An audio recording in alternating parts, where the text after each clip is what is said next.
जय श्री कृष्णा। राधे राधे दोस्तों जगन्नाथ मंदिर चार धामों में से एक धाम है। और आपको ये जानकर हैरानी होगी कि यहाँ पे ऐसे कई चमत्कार है जिनका जवाब विज्ञान के पास भी नहीं है। पुराणों के अनुसार जगन्नाथ मंदिर को धरती का बैकुंठ माना गया है, क्योंकि भगवान श्री कृष्ण आज भी यहाँ सदैव उपस्थित माने जाते हैं। यहाँ भगवान विष्णु का रूप अन्य मंदिरों की अपेक्षा थोड़ा अलग नजर आता है।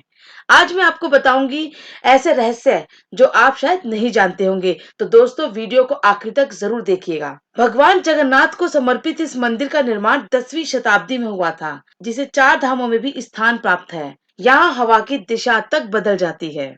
ऐसी मान्यता है कि मंदिर की चोटी पर लहराता ध्वज हमेशा हवा के विपरीत दिशा में लहराता है। दरअसल ऐसा कहा जाता है कि यहाँ दिन के समय हवा समुद्र से जमीन की तरफ आती है और शाम में इसके उल्टी दिशा में हवा बहती है, मगर मंदिर का ध्वज ठीक इसके विपरीत उल्टी दिशा में लहराता है।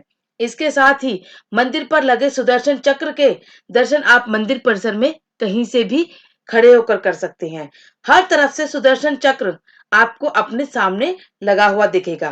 मंदिर से जुड़ा एक और रहस्य ये है कि इसके मुख्य गुंबद की छाया दिन के किसी भी समय जमीन पर नहीं पड़ती। इस मंदिर से कोई भूखा नहीं जाता कि मंदिर में प्रतिदिन चाहे कितने ही श्रद्धालु दर्शन के लिए पहुंचे, मगर प्रसाद की मात्रा कभी नहीं घटती है। हर समय पूरे साल के लिए भंडारा भरा रहता है। ऐसी मान्यता है कि भगवान जगन्नाथ के प्रताप से यहाँ हजारों लोगों से लेकर लाखों लोगों तक प्रतिदिन भरपेट भोजन खिलाया जाता है। चाहे श्रद्धालुओं की संख्या में कितनी भी वृद्धि हो जाए, मंदिर के अंदर पकाया जाने वाला प्रसाद कभी भी कम नहीं होता। भगवान जगन्नाथ का प्रसाद ऐसे होता है तैयार। यहाँ का प्रसाद भी अनोखे तरीके से पकाया जाता है। प्रसाद पकाने के लिए 7 बर्तन एक दूसरे के ऊपर रखे जाते हैं, जिन्हें लकड़ी के चूल्हे पर पकाया जाता है आज भी। मगर बताया जाता है कि इस प्रक्रिया में सबसे ऊपर बर्तन में रखी गई सामग्री सबसे पहले पकती है। ये आश्चर्य की बात है। और फिर धीरे धीरे नीचे के बर्तनों में रखी सामग्री पकती है।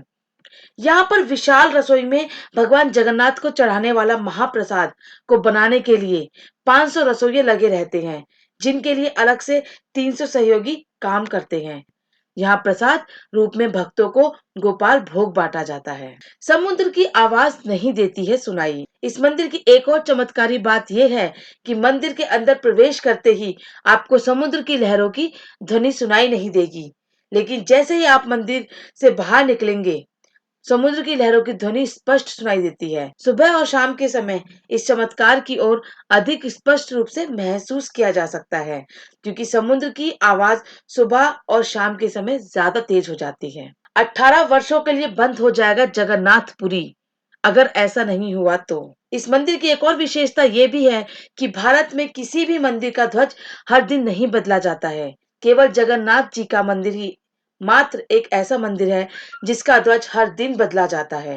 हर दिन एक पुजारी को ऊंचे गुंबद पर चढ़कर ध्वज बदलना होता है। और जगन्नाथ मंदिर की ऐसी मान्यता है कि अगर एक भी दिन ध्वज नहीं बदला गया तो मंदिर 18 वर्षों के लिए बंद हो जाएगा। इसीलिए हर दिन ये प्रक्रिया ध्यान पूर्वक की जाती है। स्वर्ण मंदिर से भी अधिक दान हुआ था यहाँ सोना। ऐसा कहा जाता है कि महाराजा रणजीत सिंह ने जगन्नाथ मंदिर के लिए अमृतसर के स्वर्ण मंदिर से भी कहीं अधिक स्वर्ण दान किया था।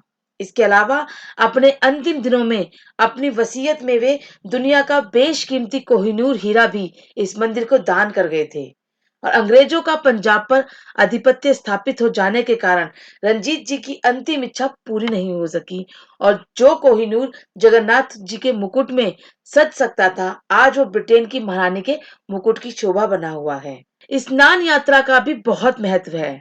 इस मंदिर की एक और विशेषता ये भी है कि जगन्नाथपुरी की रथ यात्रा की तरह भगवान जगन्नाथ को उनके जन्मदिन के अवसर पर ज्येष्ठ पूर्णिमा के दिन मंदिर के अंदर से बाहर लेकर आया जाता है। भगवान जगन्नाथ के भक्तों के लिए यह काफी महत्वपूर्ण उत्सव होता है। इस उत्सव में भगवान जगन्नाथ जी को सुभद्रा और बालभद्र जी के साथ मंदिर से बाहर लाकर स्नान वेदी पर पूरे पारंपरिक तरीके से शुद्ध जल से भरे 108 घड़ों से स्नान कराया जाता है। स्नान कराने के बाद जगन्नाथ जी को श्रद्धालुओं के दर्शन के लिए सजाया जाता है। ऐसी मान्यता है कि यह परंपरा राजा इंद्रप्रम के समय से चली आ रही है। इस मंदिर की एक और विशेषता ये भी है कि किसी भी चीज पर सूरज की रोशनी पड़ने से उसकी छाया जरूर बनती है, लेकिन इस मंदिर के शिखर पर कोई छाया या परछाई दिखाई नहीं देती। इस मंदिर के ऊपर हवाई जहाज या हेलीकॉप्टर उड़ना सख्त मना है, क्योंकि यहाँ के लोगों का मानना है कि ईश्वर से ऊपर कुछ भी नहीं है और ना ही हो सकता है। मगर आपको जानकर हैरानी होगी कि इस मंदिर के ऊपर कोई चिड़िया या पक्षी तक नहीं उड़ता है। इस मंदिर की एक विशेषता ये भी है कि इस मंदिर में रखी हुई तीनों मूर्तियां प्रमुख देवता की मूर्तियों काष्ठ की बनी हुई हैं। हर साल 12वें वर्ष में एक बार प्रतिमा नई जरूर बनाई जाती है, लेकिन इसका आकार और स्वरूप वही रहता है। कहा जाता है कि मूर्तियों की पूजा नहीं होती, केवल दर्शन मात्र रखी गई हैं। मंदिर की एक विशेषता ये भी है कि जगन्नाथ मंदिर में स्थापित वेंकटेश्वर स्वामी की मूर्ति पर लगे हुए बाल उनके असली बाल हैं। ऐसा कहा जाता है कि ये बाल कभी नहीं उलझते हैं और हमेशा इतने ही मुलायम रहते हैं। इसके अलावा वेंकटेश्वर यानी बालाजी की मूर्ति का पिछला हिस्सा हमेशा नम रहता है। तो ये थे कुछ ऐसे रहस्य जगन्नाथ मंदिर से जुड़े हुए जो हमने आपको बताए। उम्मीद करती हूँ दोस्तों आपको वीडियो पसंद आई होगी। दोस्तों वीडियो पसंद आई हो तो उसे ज्यादा से ज्यादा शेयर जरूर करिए।